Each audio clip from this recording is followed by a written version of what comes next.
रवि और अर्जुन दोनों बचपन के दोस्त थे। दोनों एक ही गांव में बड़े हुए, एक ही स्कूल में पढ़े और फिर साथ मिलकर खेती करना शुरू किया। गांव में दोनों की दोस्ती की मिसाल दी जाती थी, लेकिन रवि का दिल साफ था और अर्जुन चालाक व्यक्तियों में से था।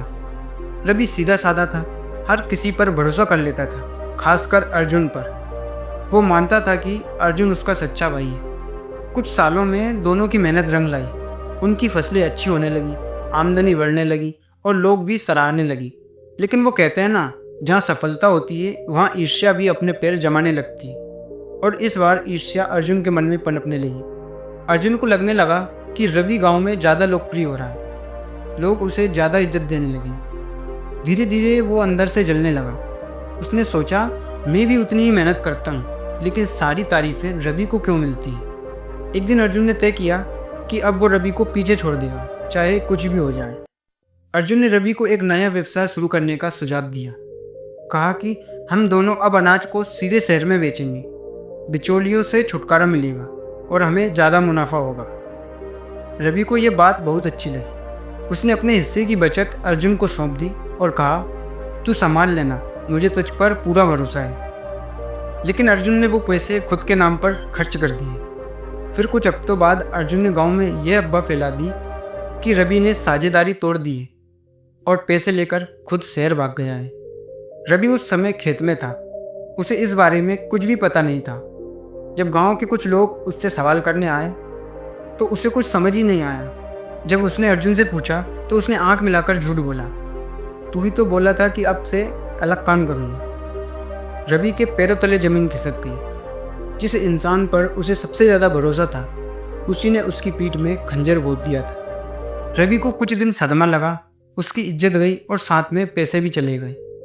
और सबसे बुरा उसे इस बात का लगा कि उसका भरोसा अब पूरी तरह से टूट गया था। लेकिन फिर भी उसने हार नहीं मानी। उसने अकेले खेती करना जारी रखा, दिन रात मेहनत की।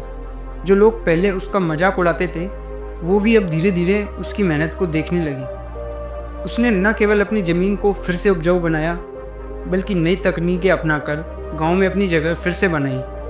रवि अर्जुन का नाम लिए बिना एक बात हमेशा दोहराता था, अगर कोई तुम्हें धोखा दे तो उसके कारण तुम अपनी मेहनत से कभी मुंह मत मोड़ना। धीरे धीरे रवि की मेहनत रंग लाई। उसे सरकारी पुरस्कार मिलने लगी। वहीं दूसरी ओर अर्जुन अपने झूठ के जाल में फंस गया। रवि के बिना उसका व्यापार नहीं चला। उसने जो पैसा गलत तरीके से कमाया था वो जल्दी खत्म हो गया। जब वह हार कर गाँव लौटा तो लोगों ने उसे घूर कर देखा। पहले जहाँ लोग उसे रवि का दोस्त कहते थे, अब लोग उसे धोखेबाज कहने लगे। एक दिन क्या होता है, अर्जुन खुद रवि के खेत पर गया। वो थका हुआ था और अंदर से टूटा हुआ, और उसकी आंखों में आंसू थे। उसने कहा, रवि मैं तुझसे माफ़ी मांगता हूँ। मैंने जो भी किया वो गलत किया। मैं खुद से नज़रें नहीं मिला पाता। रवि कुछ देर चुप रहा और बोला, भाई तेरे धोखे ने मुझे बहुत कुछ सिखाया है। अगर तू वो नहीं करता तो शायद मैं आज यहाँ नहीं होता। देख, मैं तुझे माफ़ तो कर सकता हूँ, लेकिन अब मैं तुझ पर दोबारा भरोसा नहीं कर सकता। ये शब्द अर्जुन के दिल पर हथौड़े की तरह लगे। मोरल ऑफ द स्टोरी, दोस्तों, सच्चा रिश्ता वो होता है जिसमें पीठ पीछे भी इंसान आपकी इज्जत करे। विश्वास अगर एक बार टूट जाए तो वो फिर कभी वापस नहीं आता। धोखा चाहे जितना भी बड़ा हो, मेहनत और सच्चाई के सामने ज़्यादा देर टिक नहीं पाता। रवि की कहानी हमें सिखाती है कि भरोसा टूट सकता है, पर हौसला नहीं। दोस्तों, अगर आपको ये कहानी अच्छी लगी हो तो इसे अपने दोस्तों और परिवार के साथ जरूर शेयर करें। इसी और प्रेरणादायक कहानियों के लिए हमारे चैनल को सब्सक्राइब जरूर करें। तो चलिए, मिलता हूँ मैं किसी और रोचक कहानी के साथ। तब तक मुस्कुराते रहिए, खुश रहिए और अपने परिवार का ख्याल रखिए। धन्यवाद।